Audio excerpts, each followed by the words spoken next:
ये भी शर्मिंदगी की बात है कि 140 करोड़ की आबादी में 80 करोड़ को मुफ्त में राशन दिया जाता है और बीजेपी है जो सब चंगासी का कुर्ता पजामा पहन के घूमते रहते हैं। जिंदगी यूं भी गुजारी जा रही है जैसे कोई जंग हारी जा रही है।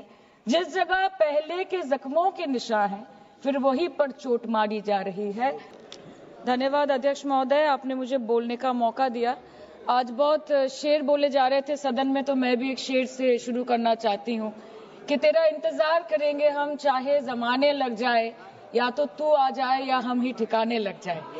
तो सर ये शेर मुझे अच्छे दिन की याद दिलाता है, वो दिन के जिसका वादा था, इस सरकार के नेकी का जो इरादा था, जो इरादे 2014 में काफी बुलंद थे, पर 2024 के आते आते इनके नीतियों में कुछ थोड़े बहुत घमंड थे, जिस घमंड के चलते पूर्व में नोटबंदी और लॉकडाउन जैसी घटनाएं घटी और जिसके वजह से 700 से ऊपर किसानों की मौत हुई और जिसके चलते मणिपुर पर प्रेसिडेंट्स रूल तो लागू किया गया, लेकिन बस यही बोलना था कि 22 महीने लग गए और कई लोगों की जानें चली गई।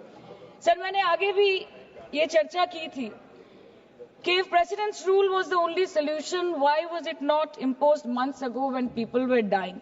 जब हजारों की तादाद में लोग बेघर हो रहे थे, चारों तरफ आग जल रही थी, जब महिलाओं को विवस्त्र करके रास्ते पर घसीटा जा रहा था, जब सिर्फ भारत नहीं बल्कि पूरे विश्व मणिपुर की चर्चा और निंदा दोनों कर रही थी, तब आप कहां थे? Sir, this delay in imposing president's rule proves that the BJP leadership neither had the will nor the competence to handle the Manipur crisis, and the administration watched quietly as ethnic tensions spiraled out of control. Sir मैं ज्यादा detail में नहीं जाऊंगी क्योंकि हमने चर्चा पहले भी की है और आज लगभग 2:15 को हम मणिपुर पे आलोचना कर रहे हैं। इतना इंपॉर्टेंस अगर पहले दिया होता तो शायद इसकी नौबत ही नहीं आती। So this is what I think. पर सर ये शर्मिंदगी की बात है कि आज भारत के एक राज्य में प्रेसिडेंट्स रूल है। ये भी शर्मिंदगी की बात है कि 140 करोड़ की आबादी में 80 करोड़ को मुफ्त में राशन दिया जाता है। आज सर लाखों नौजवान हैं जो बेकार बैठे हैं। 1 से 2% ऐसे लोग हैं जो सिर्फ टैक्स पेएबल के क्राइटेरिया में आते हैं और बीजेपी है जो सब चंगासी का कुर्ता पजामा पहन के घूमते रहते हैं।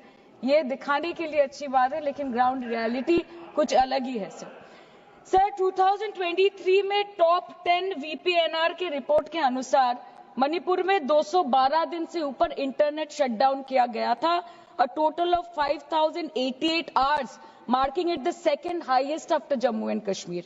This led to huge economic loss in Manipur, approximately 3,157 crore. The economic blockade in Manipur affecting the two main national highway lasted for 66 days with rough estimates of loss of around 250 crore per day, which is a whopping rupees 17,000 crores in over 2 months. Over 67,000 people were forced to leave their homes and cramped up in only 360 relief camps. Nearly 12,000 people fled to Mizoram. Approximately 7,000 people sought refuge in Nagaland, Assam and Meghalaya. Over 1,700 people taken refuge in Kachhar district as of June 2024. और ये सब तो sir registered official figures है, न जाने unregistered official और कितने बेघर लोग होंगे जो दूसरों के घर में रह रहे हैं, शायद दूसरे राज्य में रह रहे हैं, दूसरे देशों में रह रहे हैं।